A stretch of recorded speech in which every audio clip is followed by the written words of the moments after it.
Hola amigos, ¿cómo están? Bienvenidos al canal Seguridad y Defensa Estratégica, transmitiendo desde Washington, D.C., la capital más poderosa del mundo, hasta el momento.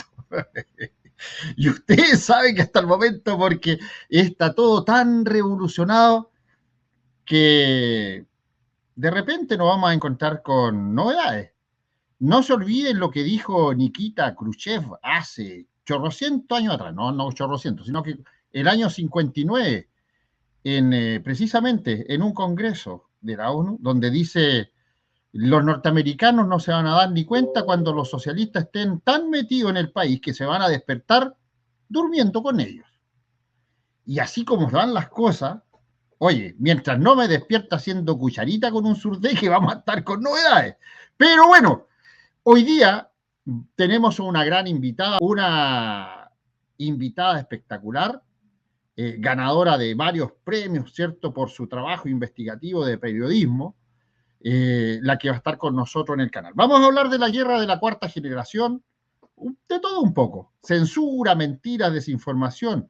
Ustedes saben cómo está la censura. Ayer me bloquearon la transmisión que estábamos haciendo, ¿a qué hora? A las 2 de la mañana. Miren, para que no me pillen, me puse a transmitir a las 2 de la mañana y me bloquearon igual, de inmediato, pero no importa. Vamos a seguirle dando duro a esto porque va a llegar un momento en que van a cambiar las cosas. Guerra de la cuarta generación. Para que ustedes sepan que la guerra de la cuarta generación es una denominación dentro de la doctrina militar de Estados Unidos en el fondo, donde compromete a la guerra de guerrillas, la guerra asimétrica, la guerra de baja intensidad, la guerra sucia, el terrorismo de Estado, las operaciones similares, ¿cierto?, a esto, operaciones encubiertas, la guerra popular, la guerra civil, el terrorismo, el contraterrorismo, además de la propaganda, en combinación con estrategias convencionales de combate que incluyen la cibernética, la población civil, la política, etcétera, etcétera. Y en este tipo de guerras no hay enfrentamiento entre ejércitos regulares, ni necesariamente entre estados, sino entre estados y grupos violentos, o mayormente entre grupos violentos de naturaleza política, económica, religiosa o étnica. O sea, es un revuelto con tripulados, como dicen, donde todo vale. Y además se nos suma la guerra de la desinformación, las mentiras, la censura y todo lo que estamos viendo en este momento.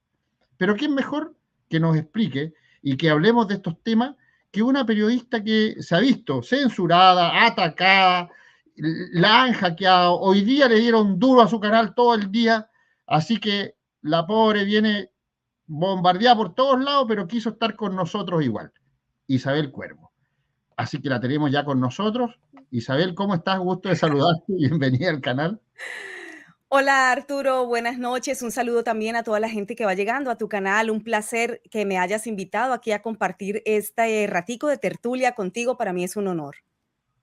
Claro que sí. Oye, Isabel, pero cuéntanos, en realidad, yo fui atacado la madrugada de hoy, me bloquearon la transmisión por el video bloqueado porque estábamos hablando mal contra los angelitos narcotraficantes. Sí, ¿Será que los claro. gobiernos, será que los gobiernos tienen pacto con el diablo? ¿Estarán recibiendo dinero? ¿Qué onda? ¿Por qué tanta protección a los delincuentes? ¿Qué crees tú?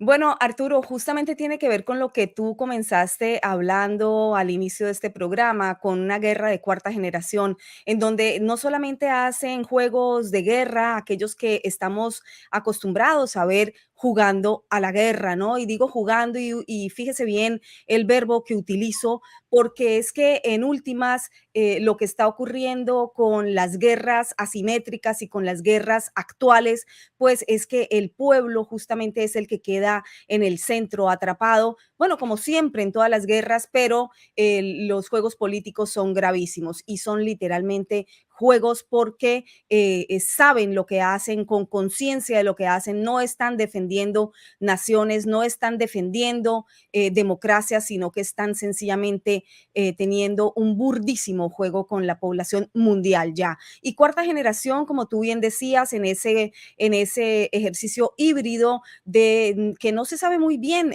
cuáles son los bandos bandos, y justamente eso es parte de esa guerra de la cuarta generación, en donde se entremezclen y no se sepa definir cuáles son los bandos de un lado y del otro, y en donde también entra no solamente a catalogarse como una guerra de cuarta generación, sino también en donde entra el cuarto poder, o lo que en otrora fuera el cuarto poder, como lo fue la prensa en su momento, y que no debería dejarlo de ser, porque se supone que la prensa, o al menos los periodistas que tratamos de conservarnos fieles a este oficio, a esta profesión, como fiscalizadores de poder, fiscalizadores de gobiernos, fiscalizadores de cualquier tipo de delincuencia que encontremos en las instituciones, pues deberíamos continuarlo siendo. Pero hemos visto cómo, lastimosamente tengo que decirlo, mi profesión se ha vuelto la prostituta más fácil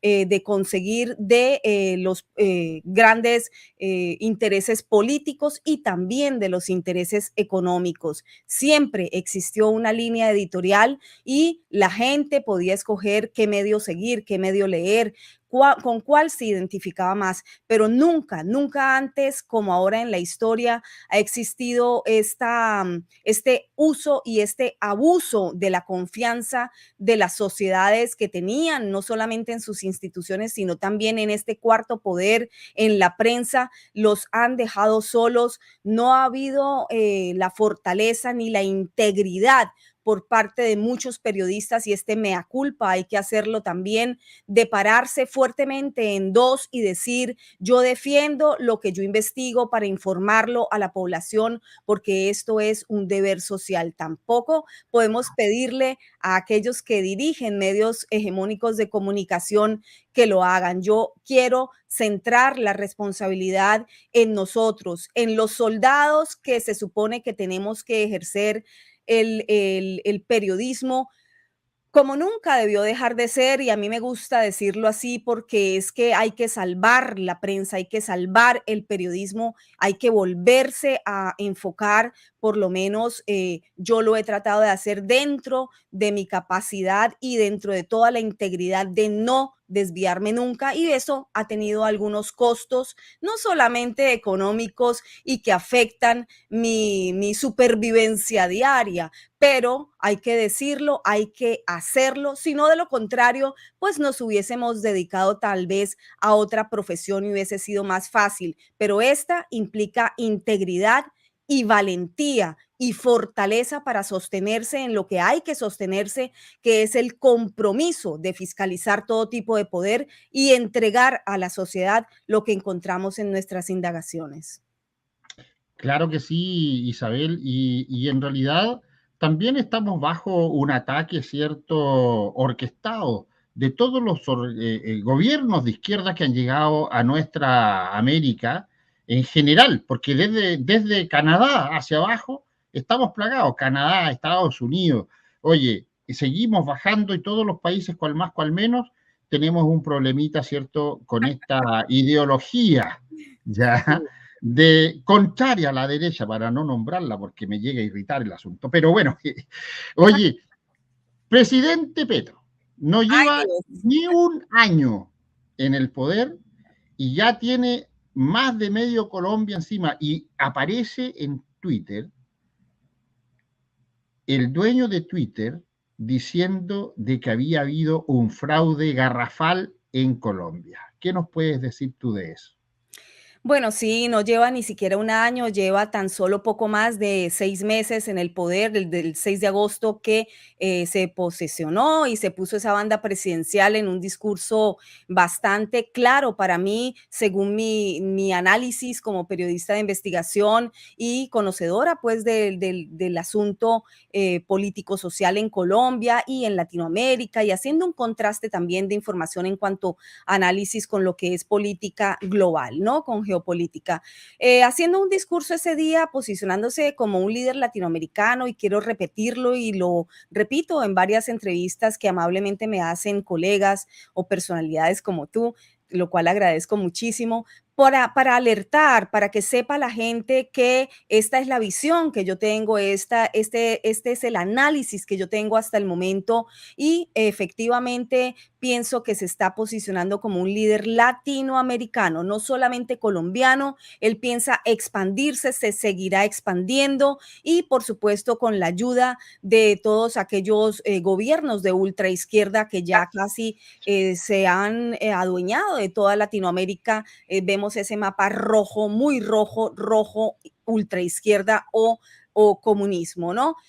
No es, digamos, extrapolar, decir o argumentar esto en este sentido, porque si bien es cierto que los tiempos no deben ser analizados desde la izquierda y la derecha, no podemos tampoco eludir el análisis pensando en términos de izquierda y de derecha. Me explico. Son tiempos de análisis geopolítico en donde, por supuesto, lo que estamos viviendo es a pasos agigantados la apropiación del mundo por parte del globalismo. Globalismo más no la globalización, que vendría a ser meramente el sentido económico de lo que significa la globalización. El globalismo es toda una ideología y tiene todo un fin político más que económico. El fin es, por supuesto, el fin de las naciones, el acabar con la independencia y las soberanías para poder adueñarse una sola cúpula de poder mundial de todas estas naciones que ya entonces no tendrán ni siquiera fronteras. Por eso insisten en la abolición de las fronteras, insisten en una sola moneda, un solo discurso también ideológico, una sola religión y así. Lo más parecido a lo que se ha vivido en gobiernos autocráticos y dictatoriales como todos aquellos que han tenido la desgracia de pasar por estados socialistas en camino al comunismo, porque tampoco ha habido comunismo per se, si es que lo leemos desde el punto de vista de quienes escribieron por primera vez todos estos lineamientos comunistas, ¿no? Pasando por Lenin, por Marx, por Stalin, que también le dio sus pinceladas. Pues no, esto es lo que se quiere a nivel global. Este es el representante que tenemos en este momento sentado en la Casa de Nariño en Colombia. Ese Gustavo Petro viene de esa ideología. A esa ideología, por supuesto, se le suma su total convicción de que para llegar al poder es válido el uso de las armas en terror contra el pueblo. Eso fue lo que él gestó, eso fue lo que él propició, eso fue lo que él hizo en sus años de juventud y ya también bastante más crecidito. Lo que ha cambiado ahora es un poco el modo, porque ya sentado en Palacio, pues por supuesto que tiene que su fachada tiene que cambiar un poco, ¿no? Pero en últimas, lo que hay dentro de su cabeza, lo que hay dentro, lo que corre por vena es una ideología de conseguir el poder a como dé lugar. Aunque eso cueste vidas, aunque eso cueste terror para el pueblo, aunque eso cueste también pues venderse y comprar todo tipo de partidos políticos. Eso es lo que ha pasado en Colombia desde su llegada. Ha comprado uno a uno los partidos políticos tradicionales, los ha sentado a trabajar de su mano y bueno, ha generado un gabinete ministerial bastante irrisorio, por decirlo menos, preocupante, diría yo, porque es gente que notoriamente no tiene la capacidad intelectual ni la capacidad ni siquiera pragmática de ejercer un ministerio. Eso ya lo estamos viendo, se está viendo también en el Congreso, un Congreso variopinto, en donde lo que más parece es un desfile de variedades y de extrañezas, en donde llegan hombres con tacones, en donde llegan mujeres con los perros y donde te estoy diciendo básicamente digamos, lo que se ve por encima de ese Congreso para que entiendas en términos muy elementales de qué es lo que hay en el fondo, ¿no? En el fondo, pues, personas entrando también con discursos y productos y camisetas para validar el uso de las drogas, y hacia allá van, en un discurso absolutamente apegado a los lineamientos del globalismo. Dejé de escucharte, Arturo. Claro que sí, Isabel. A ver, ahora sí. Y en realidad estamos cada vez repitiendo el mismo patrón en todos los países. ¿Ah? Ministros que son nombrados en diferentes carteras, que no tienen las habilidades para desempeñar el trabajo, el rol, ¿cierto? Cumplir la función de ministro. Ministro de Defensa, por ejemplo, en el caso de Colombia, un Sí, ministro de Defensa que fue prácticamente echado de Guatemala, que sí. cumplió muy malas funciones. En realidad existe una orden de arresto contra él, pero sin embargo está como ministro de Defensa en Colombia. Pero también tenemos alcaldías donde, como dices tú, gente que tiene ciertas características pero viste de corbata y otros tienen ciertas características pero visten de tacón. Entonces, se parece a la película Tacones Lejanos de Miguel Bosé. Pero bueno, Eso pareciera nimio, esos detalles que yo he señalado hace unos minutos, Arturo, y me gustaría puntualizarlo porque no es nimio, es absolutamente una imagen muy clara de lo que está ocurriendo, del desorden, y no solamente político, sino del desorden mental en el que ya se ha caído y se trata de normalizar en todas partes del mundo. Fíjate que esto es reiterativo, se repite en muchos países, se repite en Chile con ese Chile de Boric, se repite en la Argentina de Fernández, se repite en el México de AMLO, se repite por supuesto en los Estados Unidos. Estamos plagados de todo ese discurso tergiversativo de lo que es la realidad. ¿Cuál es la intención? Bueno, miremos también la Canadá de Trudeau, en fin, España, en España también, en Francia de Macron. Es decir, hay un elemento repetitivo o un elemento en común. Hay un común denominador a pesar de la diferencia de todas estas naciones, y esto es lo que está recorriendo el mundo. Lo que está ocurriendo aquí es un discurso de adoctrinamiento de masas, de adoctrinamiento para llevar a las masas a una enfermedad total de desquicio masivo. Esto no es normal ni se puede normalizar lo anormal. La gente lo percibe como anormal el que muchas personas digan que si tú piensas que solamente hay dos sexos, el masculino y el femenino, es un discurso de odio. Mucha gente dice, pero ¿qué pasó? ¿En dónde me perdí? ¿Qué fue lo que ocurrió? Si yo pienso así, entonces yo soy una gran odiadora. ¿Por qué me cataloga parte de la sociedad como alguien así? ¿Por qué si yo no decido compartir el discurso de los infinitos números de géneros que ellos se les ha ocurrido crear justamente para dividir a la sociedad en grupúsculos y enfrentarlos uno a otros, porque no fue suficiente con enfrentar la lucha de clases? Eso se quedó por allá, Arturo, en la Guerra Fría o en los 60, incluso muchísimo más atrás, en donde la lucha de clases venida del comunismo o de la literatura comunista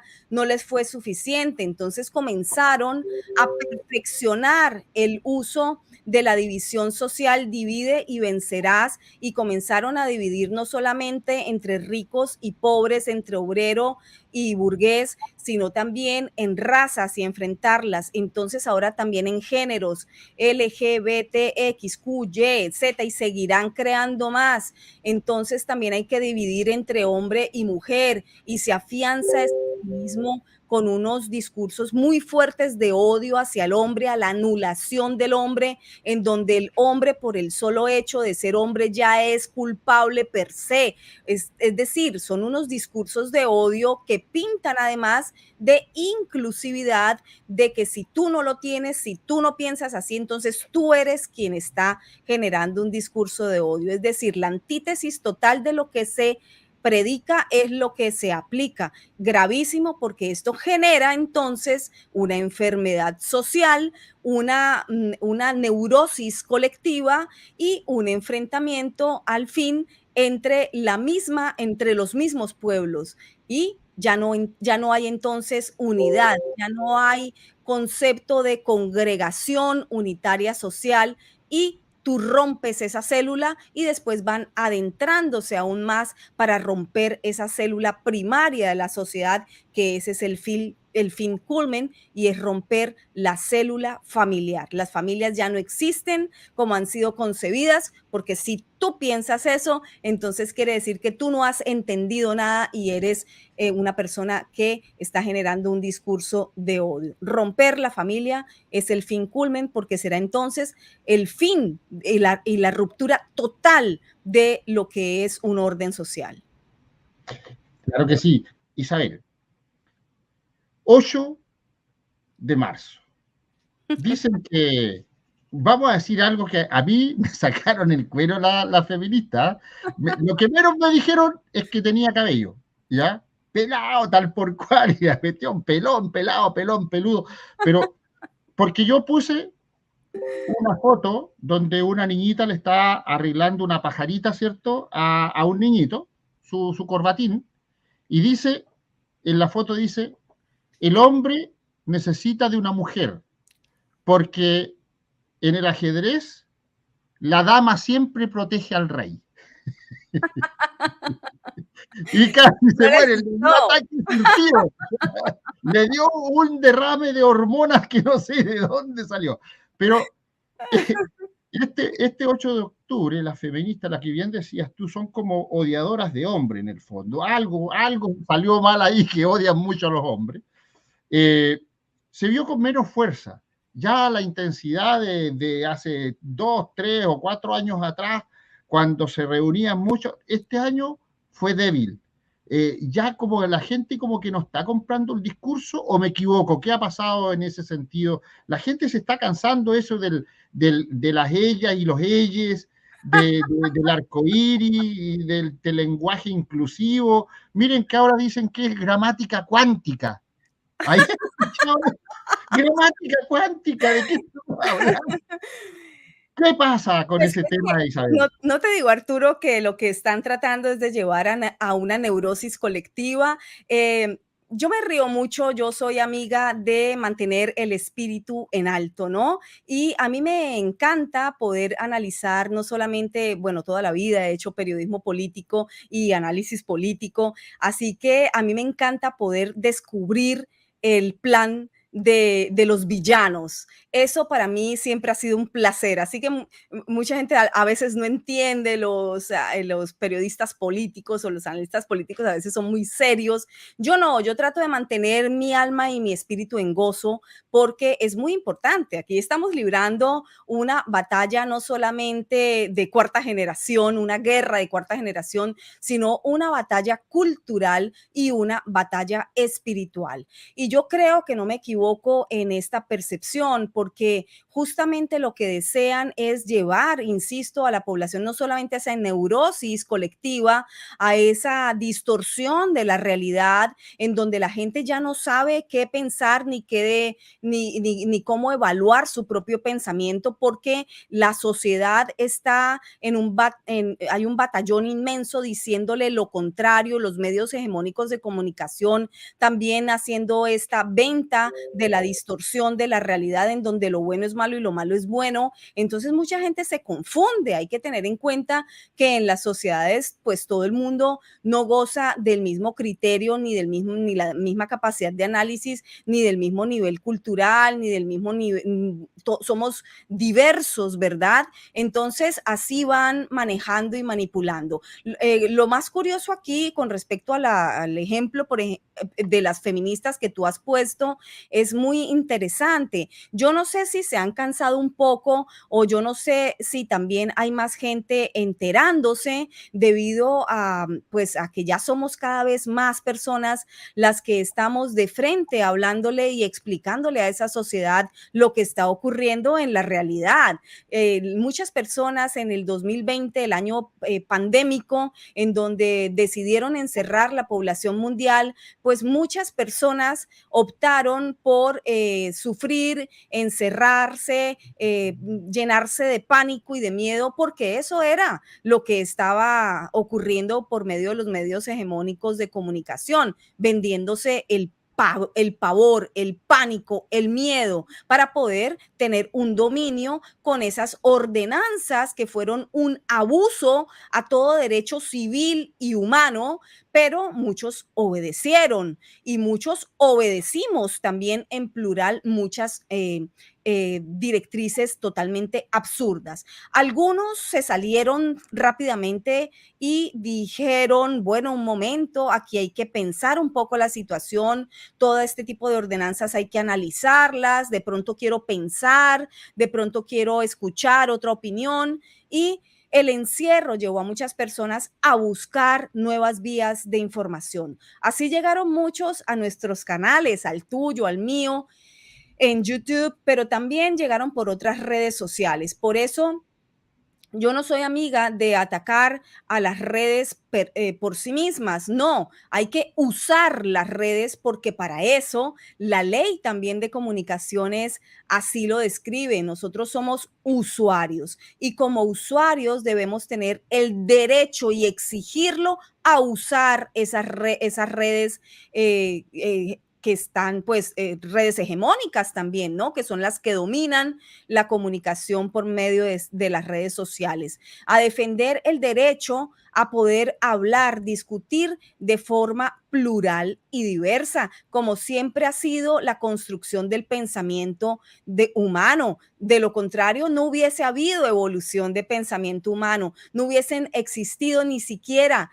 escuelas filosóficas contrarias unas a otras, evolutivas unas y otras involutivas. Pero bueno, esta es la historia del pensamiento humano. Aceptar no hablar de ciertas temáticas, no cuestionar ciertos temas, no analizar ciertos puntos que están siendo impositivos a la sociedad, pues es totalmente absurdo. Así que mucha gente empezó a escuchar, empezó a entender, empezó a abrir los ojos y empezó a darse cuenta que muchísimas líneas de pensamiento que eran de facto catalogadas como teorías de conspiración, tal vez no eran tan teorías de conspiración, sino como yo les digo, mucho de teoría y poco de conspiración, tal vez sí lo que hay es una conspiración de ciertos grupos de poder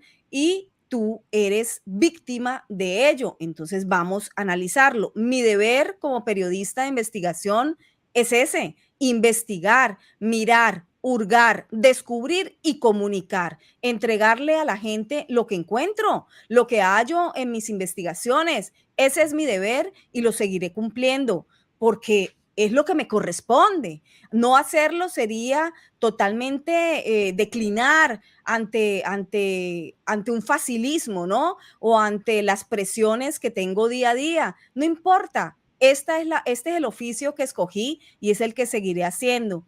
Pero entonces mucha gente abre los ojos y tal vez muchas de esas mujeres que han sido utilizadas a lo largo de los años, sobre todo en las 2 últimas décadas, llenándolas de odio, en donde ese discurso del feminismo de los 60 ya no es el de este siglo, sino ese odio total a la vida, el odio total al hombre, el odio total a quien no quiera profesar la vida como ellas se les indica que deben ir a gritar en las manifestaciones, perdió todo sentido. No sé si habrá menos, esperemos que sí, porque eso no son más que grupos manipulados por intereses supranacionales y por intereses de grupos de poder que están felices aplaudiendo, teniendo a este borreguismo andando en las calles y bueno, consideran pues que mostrar la parte más horrenda de la mujer, pues les consideran que eso es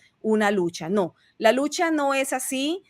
Yo como mujer estoy en total desacuerdo con eso. Yo no me siento víctima de nadie. Yo considero que las cosas que he conseguido en la vida a todo nivel, incluido por supuesto a nivel profesional, nadie me las ha regalado, me las he ganado, me las he proferido yo misma, me las he labrado, las he luchado y nunca he tenido que sentirme una víctima, ni he tenido que pedir nada, ningún tipo de privilegio por el hecho de ser mujer, ni he tenido que sentirme menospreciada, ni nada. Yo pienso que la vida cada cual, cada ser humano, sea hombre, sea mujer, debe irse prodigando su propia vida, cultivando, aprendiendo, preparando para poder cada uno vivir la vida según como le parezca e ir consiguiendo sus logros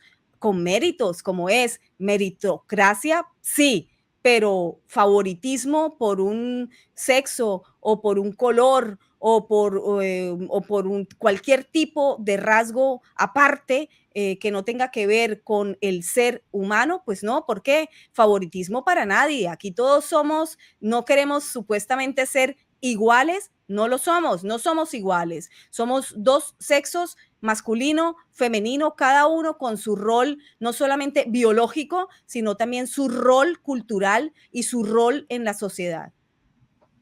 Así es, Isabel. Bueno, para cerrar este círculo vamos a poner un video que gentilmente nos envía uno de nuestros seguidores y colaboradores del canal y que precisamente habla de una manifestación que se realizó en Chile, en la zona norte, de este grupo de feministas y vamos a ver lo que pasó ahí. Una denuncia interesante, pero es para poner en contexto y cerrar este Hola, me encuentro en la Catedral de Antofagasta y les voy a mostrar cómo lo dejaron las feministas. ¡Qué vergüenza! ¡Qué vergüenza! ¡Qué vergüenza! Esto no es el Día de la Mujer. Esto es revolución bolchevique. Miren los comunistas. Miren lo que hacen. Cómo no respetan. ¡Qué vergüenza! Esta es la iglesia Catedral de Antofagasta. Mira, qué vergüenza. Así dejaron la iglesia ayer en la manifestación, la marcha violenta. Voy a preguntar cuántas detenidas hubo o detenidos por esto. Eso en una parte, pero la consulta que también te quiero hacer, Isabel, aprovechando que estás aquí un poco de tu tiempo, ESI, Educación Sexual Integral, donde tratan de influir en nuestros niños, los más pequeñitos, muy pequeños, sobre una educación sexual para que conozcan su cuerpo, donde tratan y los obligan a tocarse varoncitos con varoncitos y damas con damas, donde le enseñan a masturbarse desde los 3 años en adelante, donde dicen que tienen que dejar que su amor sea libre y esto es un asunto enfermizo. Los pedófilos están detrás de esto, lo más probable, porque para preparar toda esta situación, y nadie le pone el cascabel al gato, como se dice, ¿cierto? Folclóricamente, pero en Florida se sacan los libros, ¿cierto? De que se iban a entregar por parte del Ministerio de Educación. Y hay en este momento un juicio que se está llevando adelante por esta situación. Es tanta la aberración. ¿Cuál es la idea? ¿Por qué pasa esto, mi estimada Isabel, desde tu punto de vista? Es lo mismo, es el mismo juego, entra todo dentro del globalismo, dentro de la ideología globalista, en donde acuérdate que si tiene que haber un solo gobierno, una sola religión, una sola moneda, un solo punto de vista, un solo dictador, pues también tiene que haber un solo dominio de lo que es la sexualidad, ¿verdad? Entonces, por eso han venido tergiversando también todo con respecto a la sexualidad. El punto para poder ir creciendo en fortaleza sobre estas distorsiones absolutas de la vida sexual, pues es ir justamente a atacar el foco más débil, ¿no? Que es la niñez, la infancia. Por eso es tan importante para estos retorcidos mentales, pues adentrarse en las escuelas, apoderarse de estos niños muy pequeñitos para poder inculcar en esas cabecitas en formación de niños que aún no están totalmente formados ni física ni psicológicamente, pues ideas erradas, ideas tergiversadas. ¿Hacia dónde van?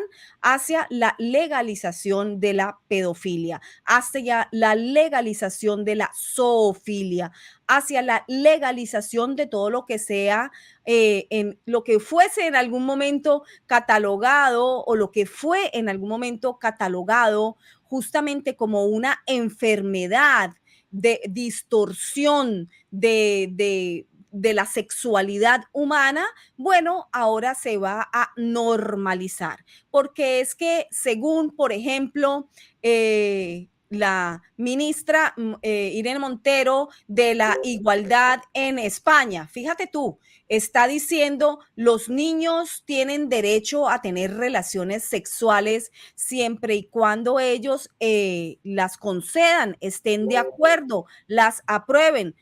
¿Cómo puede una persona adulta, ministro en un país, decir semejante atropello contra la infancia? Porque es que esto es un abuso del menor, esto es un abuso de la infancia, esto no puede ser visto de otra manera. Y aquí los responsables son los adultos, no solo los padres, sino todos nosotros los adultos como sociedad, si permitimos que esto avance. No es posible que una sociedad indique que eso es normal, eso es abuso al menor.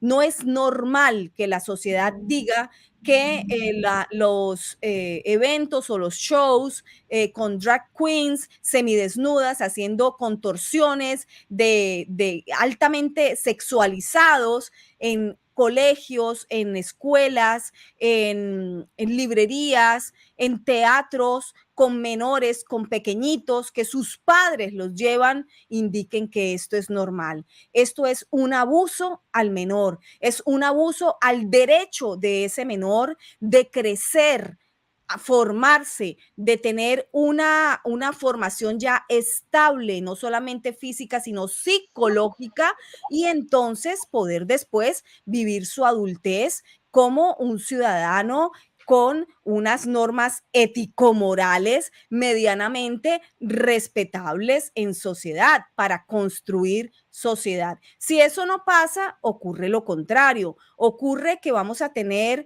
unas nuevas generaciones ya enfermas mentales, no es solamente distorsionarle la realidad a los adultos y meterlos en esta neurosis colectiva, sino ir preparando esas generaciones para que ya crezcan enfermos con distorsiones mentales, con enfermedades mentales, para poder entonces una sociedad enferma es una sociedad manipulable, una sociedad retorcida, sin valores fundamentales, no solo en lo moral, para que no caigamos solamente en el discurso moralista, ¿verdad?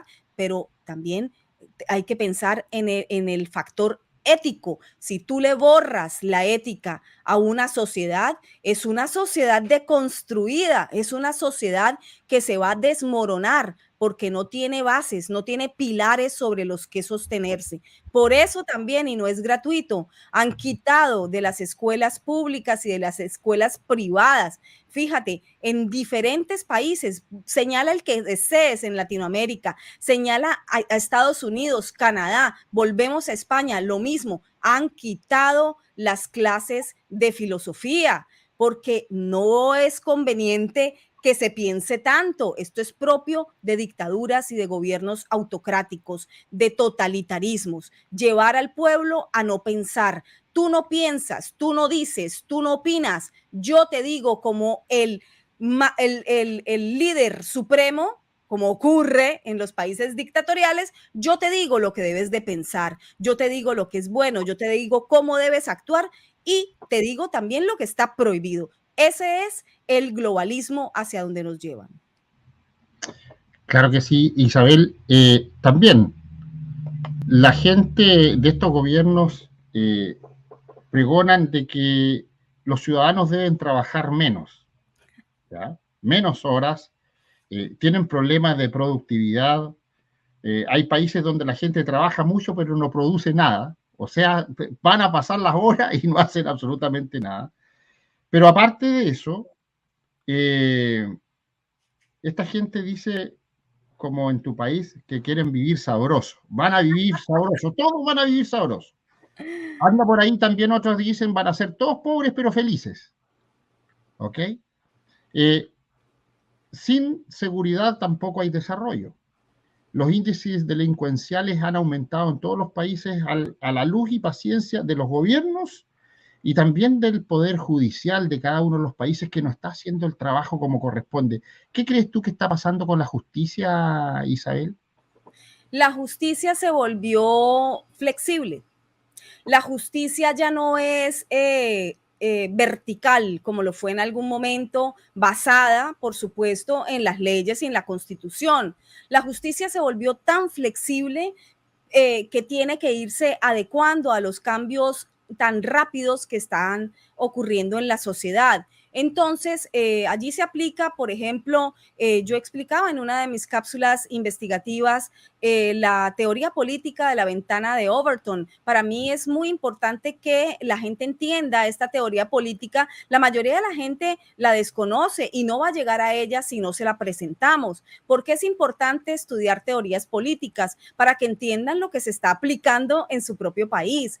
La teoría política de la ventana de Overton indica en una síntesis muy amplia para explicarla lo más rápido posible en tomar una idea totalmente inconcebible, absurda, aberrante, inaceptable para la sociedad e irla haciendo navegar en esa sociedad por medio de la validación, primero, con los intelectuales, segundo, con los medios de comunicación, tercero, con los académicos, cuarto, ya la gente va entendiendo que, pongamos el ejemplo de la pedofilia, por ejemplo, que es lo que ya está ocurriendo. Es una idea absolutamente absurda, inconcebible para la sociedad, pero la empiezan a introducir por medio de la academia, de lo intelectual, de la educación, de los científicos, de la validación en medios de comunicación y la gente va escuchando hasta que ya no le parece tan absurda como lo fue en un inicio, va navegando en el tiempo y la sociedad la va incluso nombrando, ya no es tan absurda, ya la entienden, ya la incluso podría llegarse a aceptar. Luego sigue avanzando este discurso repetido y repetido y repetido al mejor estilo nazi, porque una mentira repetida 1000 veces se convierte en verdad y el pueblo finalmente o la sociedad ya no le parece tan absurda a través del paso del tiempo y le parece, bueno, tal vez aceptable. Cuando el pueblo ya está en esa fase de es tal vez aceptable, se da el brinco final a convertirla en ley. El fin de esa que dice o que propone o que explica la ventana de Overton es ese. El fin último es convertir esta idea primaria que fue absurda, imposible, inconcebible de aceptar, llegar a dar ese paso en el tiempo hasta convertirla en ley. Cuando es ley, ¿qué ocurre? Pues ya está escrita en la ley. Por lo tanto, aquel de la sociedad que la siga rechazando, que se siga oponiendo a ella, está rompiendo la ley. Así de sencillo. Eso lo estamos viviendo en diferentes ámbitos, en diferentes situaciones. Uno de los ejemplos podría ser la legalización de la pedofilia. Claro que sí. Claro que sí. Excelente tu exposición, Isabel. Además, queremos saber desde tu punto de vista, ¿se han retirado las imágenes religiosas de las escuelas? Además de eso, se habla, ¿cierto?, abiertamente una serie de atrocidades que no estábamos acostumbrados a ese tipo de lenguaje ni a ver ese tipo de actitudes. Se premia a la gente, aparecen grupos en Chile, por ejemplo, como las llamadas yeguas latinoamericanas, que son mujeres en realidad, así se hacen llamar, las yeguas latinoamericanas, donde los gobiernos traspasan grandes sumas de dinero, millones de pesos, para obras de arte, para arte. Sí. ¿Ya? ¿Y el arte en qué consiste? En ponerse una linterna láser en el trasero y andar gateando en cuatro patas, ¿cierto? Y alumbrando para todos lados. Y para eso, y la gente va y los aplaude. ¿Estaremos acaso sumidos o inversos en a lo mejor el síndrome de Estocolmo, donde nos estamos enamorando de quienes nos están provocando el daño? Porque parece que la gente no reacciona, parece que están todos enamorados de su captor, que lo está violando, lo está golpeando, le está haciendo puras atrocidades y siguen babeando y no hacen nada. O estamos, aparte del síndrome de Estocolmo, y perdóname con lo que voy a decir, o estamos con el síndrome del avestruz, en que vemos el problema, escondemos la cabeza y dejamos el trasero afuera para que nos sigan violando. Bueno, yo diría que más que eso, hay una ceguera social, ¿no? Porque es muy fácil manipular a las masas cuando tú vendes un discurso de bondad. Acuérdate que aquí estamos hablando de las antítesis totales, ¿no? En el discurso es queremos la paz total, pero realmente están ejerciendo la guerra. Queremos que seas inclusivo, pero realmente lo que están es rechazando a otros grupos poblacionales. Queremos que seas libre, pero realmente lo que te están proponiendo es justamente encerrarte, ¿no?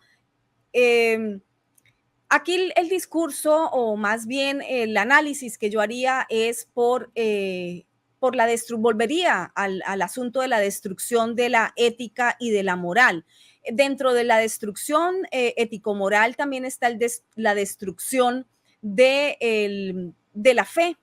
No importa cuál sea la religión o la espiritualidad que alguien profese o con la que se identifique. Aquí lo importante es dejar a la persona vacía por dentro, dejarla sin fe, dejarla sin piso, sin base religioso o espiritual, que es supremamente importante, porque si tú le quitas a un ser humano la capacidad sensorial, espiritual, la capacidad de saberse como un ser con alma, tú la estás poniendo en un estado menor que el de un animal. ¿Me entiendes? Entonces no hay de dónde adherirse. Les quitan sus dioses, les quitan sus religiones. Por eso el ataque a las iglesias y sobre todo a las iglesias católicas, porque de ahí de una vez se matan dos pájaros de un tiro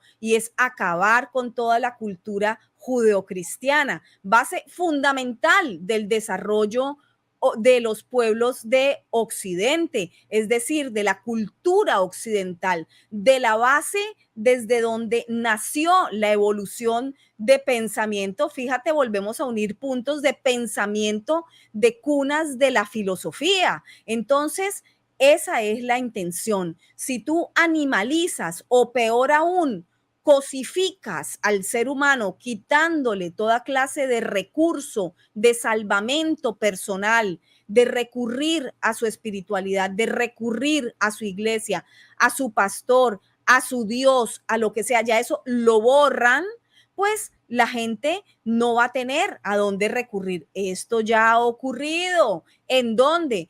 En los países en donde se ha ejercido gobierno dictatorial, autocrático y totalitario. Léase aquellos que han vivido lo más cercano posible al comunismo, porque, insisto, no se ha llegado a la culminación nunca de esa teoría comunista. Se ha llegado al paso previo, que es el socialismo, y eso es lo que quieren para toda la humanidad ahora dentro del globalismo, comunismo para todos.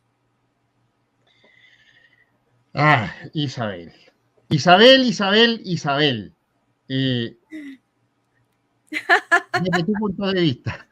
Desde tu punto de vista, la gente está muy contenta, primero que nada, por tu participación en nuestro programa. Y en realidad lo simple, directo y muy, muy clara en tus conceptos y explicaciones, que eso es lo que necesita la gente, no necesita palabras rebuscadas, ni frases rimbombantes, ni venirse a hacer los artistas, porque hay mucha gente que aparece, como digo yo, haciéndose los artistas y dicen, el autor tanto en el libro, tanto la página, tanto en el párrafo, tanto dice tanto. ¿Y qué me interesa a mí? Necesito saber cómo solucionamos esto. ¿Me entiendes, no? Entonces, un poco eso es lo que tú tienes de interesante y de que tú dices las cosas, además por experiencia personal, porque en tus trabajos de periodismo investigativo te ha tocado ver una infinidad de cosas. Pero estamos metidos, parece, en un zapato chino. Estamos, y por razones obvias estamos metidos en un zapato chino, porque los chinos están metidos por todos lados. Pero, ¿cómo salimos de esto? ¿Cuál sería tu sugerencia? Si a ver, pongámonos en el siguiente ejercicio. Si tú tuvieras el poder, por un momento, sobaste la lamparita mágica y el genio te dice, ok, tienes 3 posibilidades de arreglar Latinoamérica. ¿Qué cosas hay?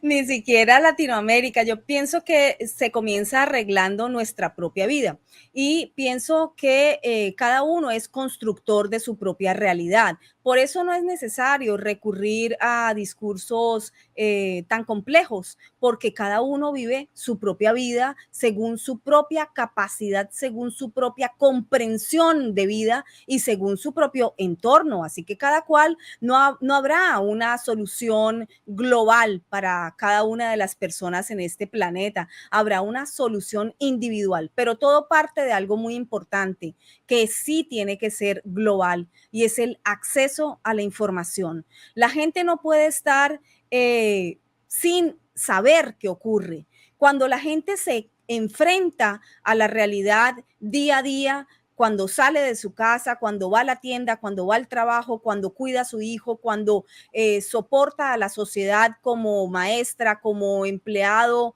de gobierno, como abogado, como sea, cada cual tiene que dar su aporte a la construcción social y cada cual lo dará desde el punto en donde le ha correspondido vivir o a donde se ha labrado su propia vida, ¿no? Desde allí. Así que no hay una solución mágica, pero sí hay un factor común que no puede faltar y es el derecho al acceso a la información. Por eso mi lucha tan franca, tan directa y tan fuerte, que no ceso, no voy a ceder. No voy a ceder en esto, porque parte de mi misión en la vida, si no la más importante tal vez, es el luchar por comunicar, luchar por que el otro pueda comunicarse, por el derecho a la libre información y a la libre expresión. Por eso hace tan solo un par de meses atrás ya di el paso de formar mi propia fundación que lleva mi mismo nombre, Isabel Cuervo Foundation. Ya la fundé, valga la redundancia, aquí en los Estados Unidos, para poder con esta organización no gubernamental, ONG, seguir adelante en esta lucha a ultranza por la libertad de expresión. Y fíjate que no digo libertad de prensa a pesar de ser periodista, sino libertad de expresión, porque la libertad de expresión es un derecho humano fundamental que nos pertenece a todos por el solo hecho de ser humanos. Así que la libertad de expresión debe ser un derecho por sí mismo, porque nos los hemos ganado por el solo hecho de ser seres humanos, y debe ser para todos por igual. Yo venía viendo que esto iba a ocurrir, la gran mordaza mundial. Yo sabía que esto venía. ¿Por qué? No sé, por olfato periodístico, por intuición, por tener cada día que hablar con tantas personas en mi ejercicio, entrevistando, buscando, indagando, por la percepción que tengo de las cosas. Tal vez yo sabía que venía un momento de la gran mordaza y que esto no puede ocurrir, no nos pueden amordazar, no puede ser factible ni aceptable que ningún ser humano diga, está bien, no me dejan decir esto en mi escuela, entonces no lo digo, voy a decir lo que todo el mundo quiere que yo diga y todo el mundo quiere escuchar. No, eso sería ceder ante un discurso ya premeditado. Cada cual tiene derecho a expresar lo que piensa y, por supuesto, a generar su propio pensamiento.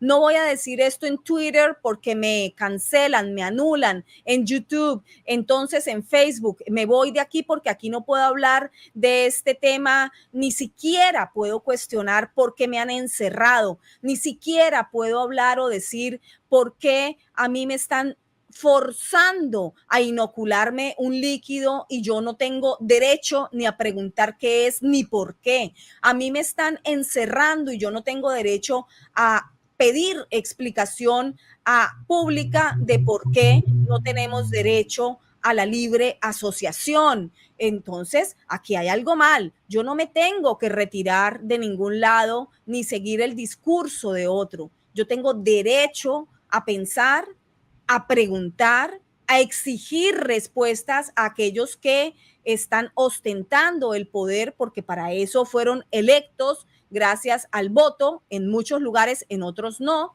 pero tengo derecho a cuestionarlo y tengo derecho a generar mi propio pensamiento y a decirlo. En últimas, el derecho a expresarme. Esa es, yo diría que la posición más importante que se debe defender hoy en día, porque fíjate que si se anulan los derechos a hablar, a pensar y a exponer tu pensamiento, hay anulación total de posibilidad de construir un cambio hacia un mejor camino, hacia un camino diferente al que están diseñando desde una cúpula de poder mundial, aunado con estos organismos transnacionales que lo que han hecho es del mundo su granja y nos llevan entonces a un dominio en donde si nos ponemos muy reacios, entonces comienzan también a cortar líneas fundamentales como de alimentación, ya lo estamos viendo.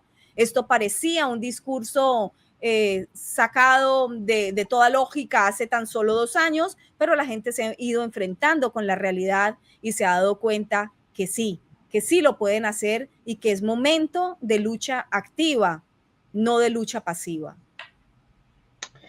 Claro que sí, Isabel. Nos quedan un par de minutos y en ese par de minutos, estimada amiga, quiero que tú entregues un mensaje a la gente del chat y a la gente que nos está viendo en forma directa, a los que nos van a ver en diferido también. Pero antes de eso, quiero que los que no se han suscrito al canal de Isabel Cuervo vayan y se peguen una pasadita por ahí, se suscriban, pinchen la campanita para que avise cada vez que ella tiene un programa y también se suscriban al canal mío, no sean patúos. No sean patúos, suscríbanse al canal mío también. Claro que sí, porque es que eso hace parte de la lucha a la libertad de expresión y a la libertad de información. Si tú te quedas viendo los medios hegemónicos de comunicación, pues obviamente vas a comprar el discurso que te están inoculando, porque es que las ideas también se inoculan, se meten a la fuerza, ¿no? De tanto repetir esa realidad, pues vas a tener que creer que esa es la realidad. Bueno, no, eso sería todo, Arturo. No. Tus palabras finales van a ser unas palabras de buena onda, de buena vibra y de fe para la gente. Porque la gente dice, pucha, entonces, ¿qué hacemos? Estamos perdidos. Tus palabras de buena onda y con eso terminamos el programa.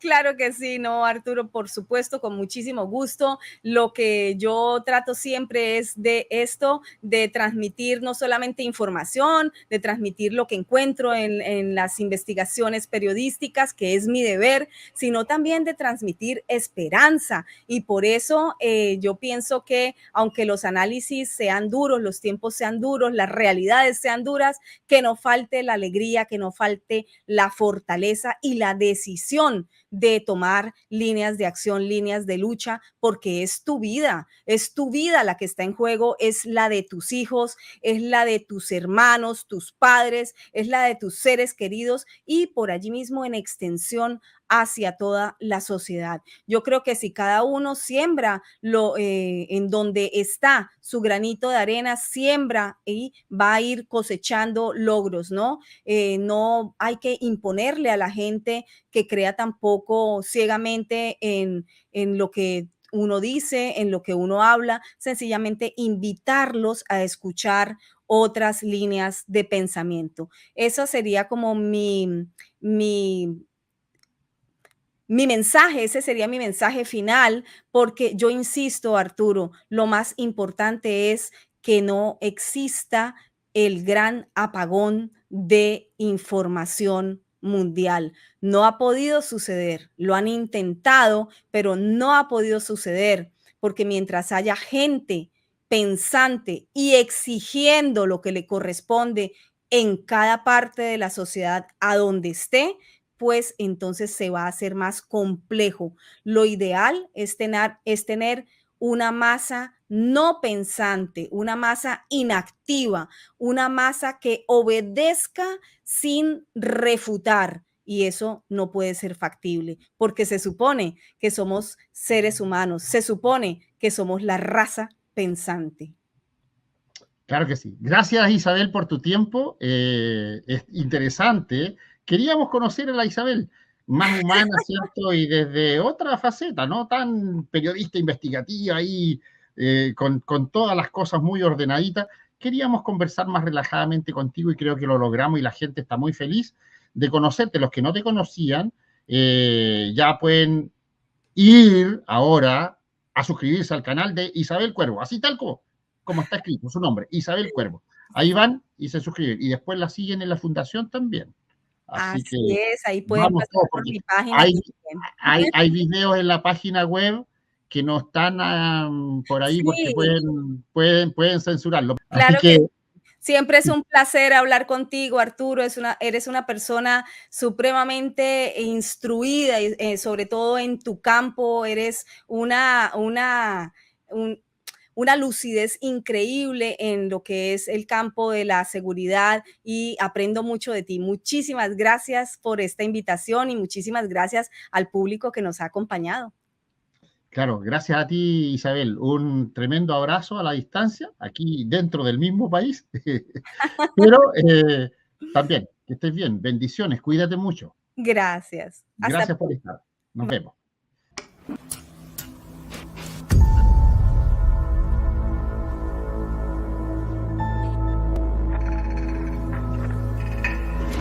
Understand what's going on around you. You are in a state of war, and you have precious little time to save yourself. It's a slow process which we call active measures. The first stage being demoralization. It takes from 15 to 20 years to demoralize a nation. The next stage is destabilization. What matters is essentials: economy, foreign relations, defense systems. The next stage is crisis, with a violent change of power, structure, and economy, period of normalization. This is what will happen in the United States if you allow all these schmucks to put a big brother government in Washington, D.C., who will promise lots of things, never mind whether the promises are fulfilled or not.